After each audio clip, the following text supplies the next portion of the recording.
Je me présente, je m'appelle Blackfire et on va continuer sur Spider-Man. Venom, on gardera ça un peu au chaud. Et voilà, la promo sur Spider-Man va revenir. Je voulais reprendre mon temps et cette fois-ci, j'ai bien pris mon temps pour bien vous faire plaisir parce qu'on va parler encore une fois de la saga du clone. C'est une version, vous savez ce que je vous avais présenté, revisitée en fait. C'était les idées de base. En fait, il y a les deux scénaristes principaux de la saga du clone. En fait, ils sont revenus sur cette histoire sur une mini-série en 6 exemplaires, en 6 chapitres si vous voulez, et c'est exceptionnel. C'est pas que c'est bien, hein, c'est exceptionnel. C'est vraiment exceptionnel. Vous allez voir. Je pense pas finir l'histoire ce soir, c'est pas le but, mais c'est de vous présenter cette histoire parce que c'est pratiquement obligatoire au vu de la qualité du récit et surtout si vous avez apprécié la saga du clone ou pas d'ailleurs, parce que en fait, comment vous expliquer ça? Ce hors-série n'est pas canon, c'est-à-dire que c'est ce qui était prévu, qui n'a pas été fait, mais si vous aimez la saga du clone ou pas, vous pouvez quand même apprécier cette histoire parce que c'est tout simplement un chef-d'œuvre absolu. Où Tante May, voilà, ça reprend un peu la même histoire où Tante May était malade, elle avait un problème cardiaque. Euh, Mary Jane l'amène à l'hôpital et bien évidemment Ben Riley arrive et Peter Parker, Spider-Man et Ben Riley qui est son clone vont se confronter une fois de plus et ouais carrément c'est trop cool. Franchement quand je revois les images là, j'ai envie de relire le bouquin. Je connais l'histoire du bouquin bien évidemment, hein. On voit que Ben Riley sait que Peter va arriver donc il préfère éviter de le croiser et ils vont se croiser comme dans le comics original, ce qui va nous donner un moment stratosphérique voilà, entre les deux. Et qu'est-ce que je peux vous dire d'autre? Voilà, Spider-Man va arriver à l'hôpital et bien sûr, voilà, la magnifique image où Spider-Man est confronté à son clone Ben Riley et il pense tout de suite que c'est une arnaque ou un problème.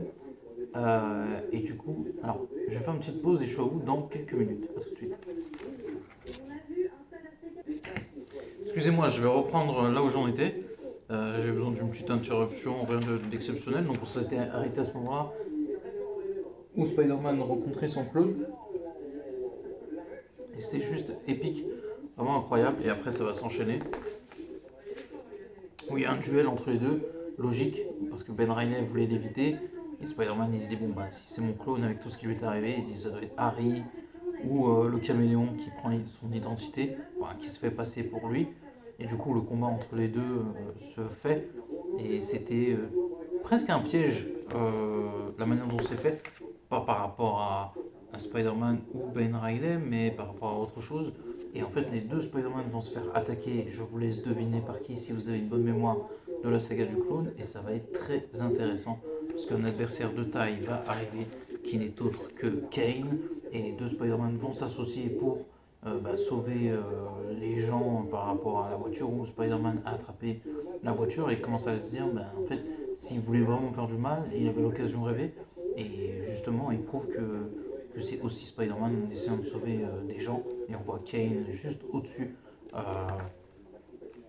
qui a provoqué quelque chose.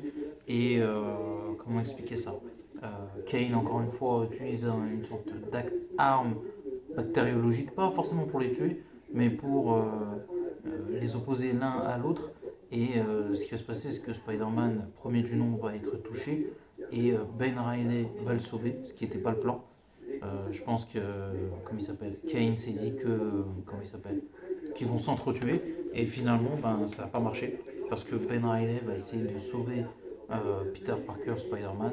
Voilà. Et là, Spider-Man va comprendre que Ben Riley n'est pas l'ennemi qu'il pensait.